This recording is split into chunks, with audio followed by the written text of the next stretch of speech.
Hey, expert investors, I have a really good quote for you. Not all readers are leaders, but all leaders are readers. Okay. You've heard me talk about this before, and I've been really getting myself back into reading good books again in the last year or so. And after in my early days reading, about 170 books in a short time, I don't have that kind of time anymore. I'm not in my early 20s. I have a young family. I got businesses to run and all this kind of stuff, just like you do. And I'm thinking, what books do I read? And I came across some old knowledge, and what I learned is that if I'm reading to grow my mind in a certain direction that's tied to a goal that I'm trying to accomplish, then it's good. Otherwise, all other reading is simply trivia.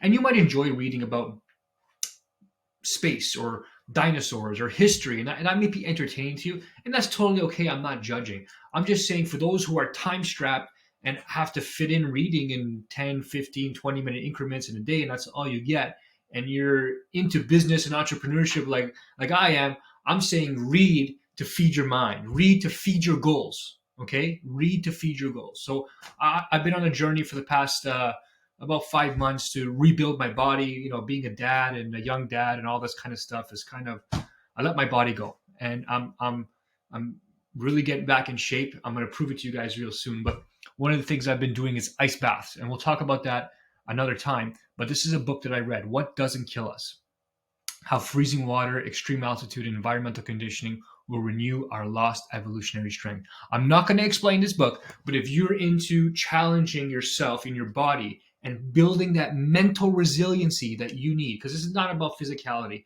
jumping in an ice bath like that, and I do it all the time, is all mental resiliency.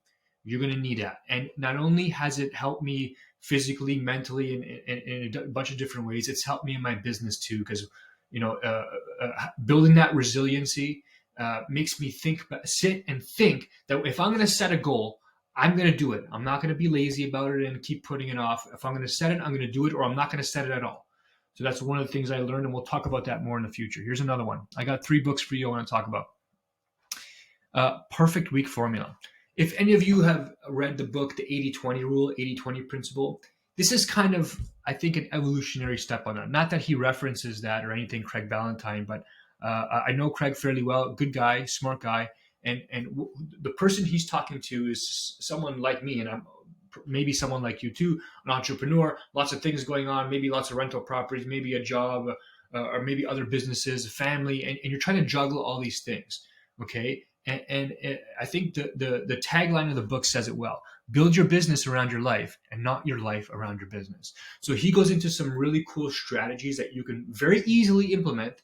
Just have to make it habitual in your life and in your business that will make doing what you do a hell of a lot easier, and allowing you time in your life to still enjoy family, the gym, and just well-being. What's the point of building a business if you're going to kill yourself in between? I'm not saying don't work hard. I'm saying careful. Don't run yourself into the ground. And things like this are going to help you. So pick up this book too if you're a busy bee like I am. And the third one, RSP Secret. I've talked about this one before, but every RSP season, I seem to have the same conversations, and I'm handing out this book. Like, people, if I see you, I'll give it to you because I have a few copies even right on my shelf.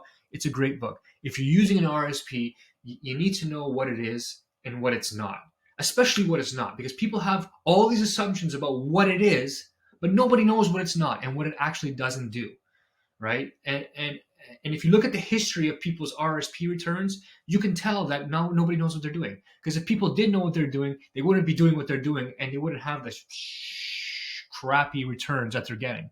I think you catch my drift. So we're actually doing a masterclass on RSPs. We're going to have some cool speakers. I'll be on there. One of my partners, Drew, will be on there sharing what he's doing with other people's RSPs. I encourage you to get on there. It's good. Even if you don't, still get this book, because we all have RSPs and you have to do something good with it. Otherwise, it's dead money, and that's not responsible. Okay. If you have any good book recommendations, please let me know. I'm always open to hearing what you have to say, and I want to learn too. Talk soon.